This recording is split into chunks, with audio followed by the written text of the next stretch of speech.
All right, so today I'm joined by 18-year-old phenom out of Hawaii, Adrian Lee. Welcome, man. How are you? Hi, doing good. Thanks for having me on.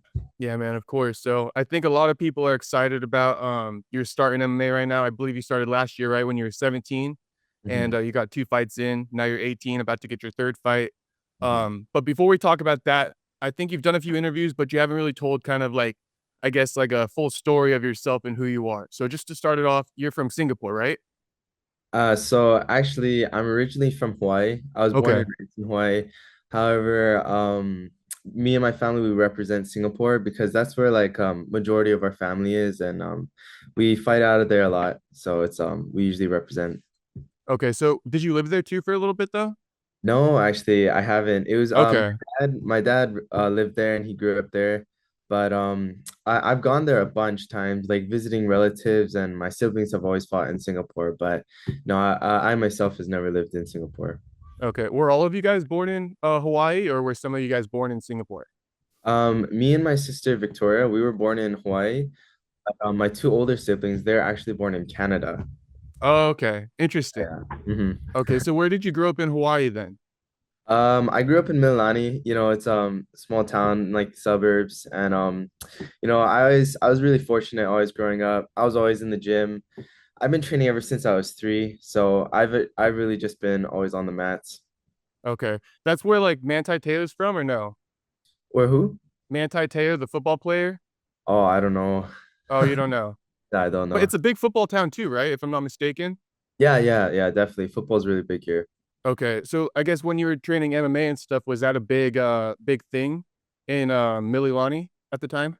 Yeah. I myself I wanted to get into football for a little bit, but ever since I was young, I was always training in MMA, so I never really had the time to go into other sports. But now that I am where I am, I'm glad that I stuck where I did. Okay. Did you have like a lot of training partners though, or has it mostly been your family that you're training with in Hawaii? Like, who do you train with out there? Well, actually, so me and my family, we have a gym in Hawaii called it used to be called United MMA Hawaii when my dad was running it, but my brother's taking over, so it's called Prodigy Training Center. But we have a pretty big gym, we have a bunch of fighters, a good solid fight team, so we always get plenty of fighters on hand. Okay, so you have like a enough training partners, like you're not kind of out there by yourself with just your brother training and stuff like that. You got a lot of guys out there kind of.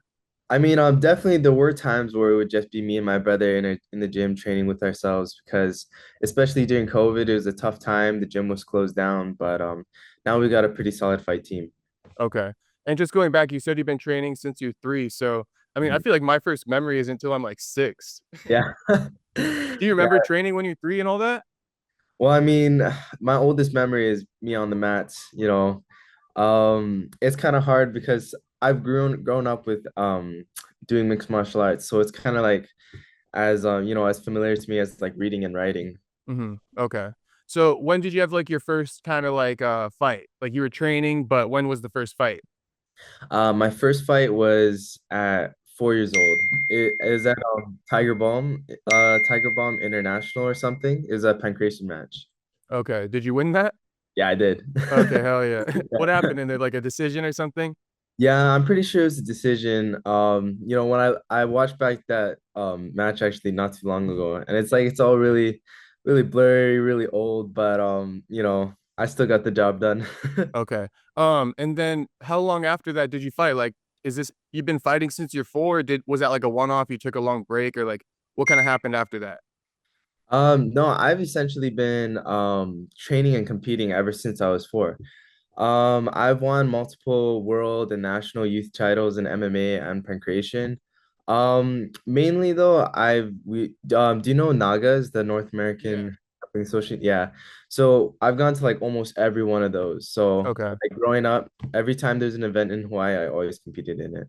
And you've won like all those pretty much every time you go, I'm Oh yeah, assuming. yeah. My family, like, and in our gym, we have like a massive wall of just Naga belts because all 4 of us, we'd always go and compete in the expert division and bring back more belts. Okay. And you've been doing that since basically 4 as well. Yeah, since 4 years old. All throughout high school and all that stuff too.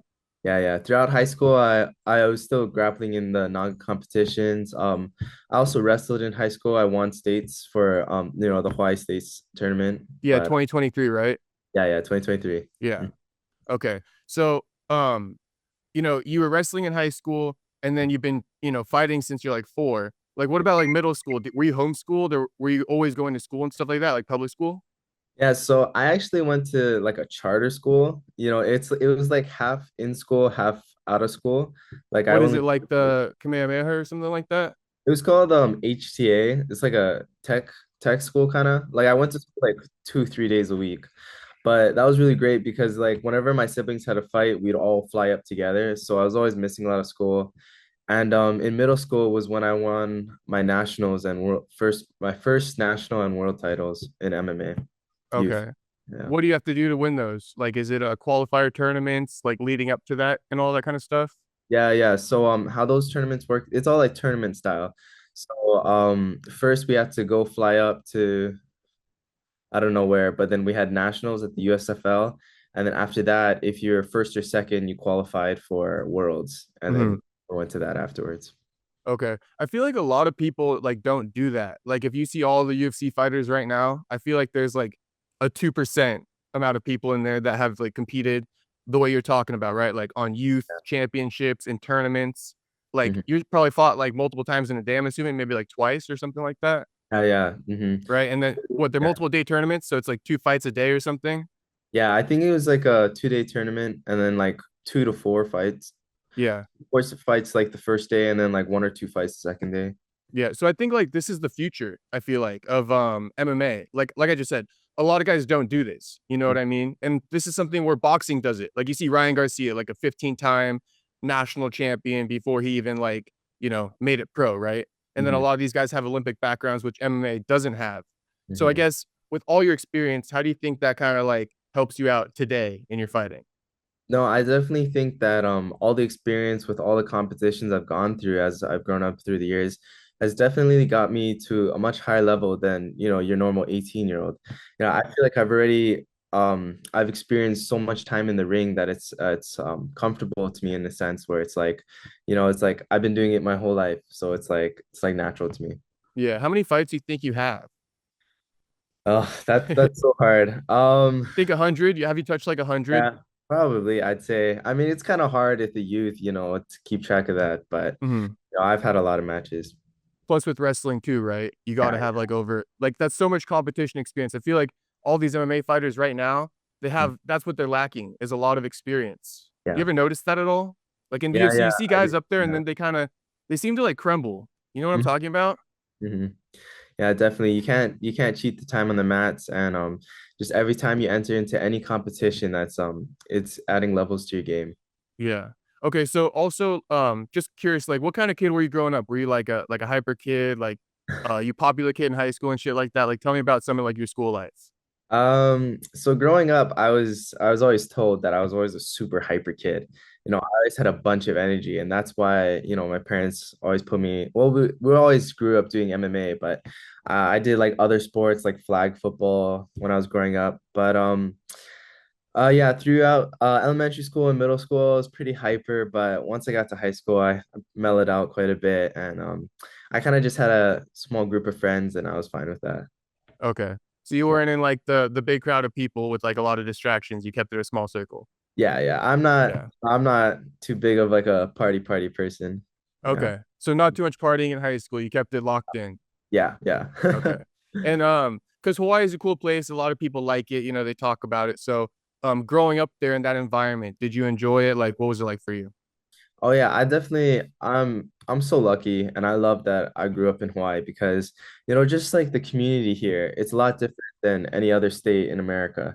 Like, My especially mom's Hawaiian, by the way, so I know what you're talking about. oh nice. Yeah, Oh yeah. But wow. go on.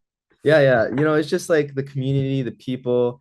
It's just like kind of hard to explain, but like I'm just so grateful that I grew up where I grew up. Yeah. I live in California and Hmm. like one of the things I noticed is people don't really say hi to you. Yeah, yeah, Like they're not very polite. And that's something I yeah. like about it over there is like they're just respectful and like Mhm. elders and stuff like that. Like there's not a problem like saying hi to somebody older than you or younger than you. But here, I feel like if you got an older guy or some shit like that, they're like judging you. You know? Yeah, yeah, yeah, for sure. Yeah. Yeah.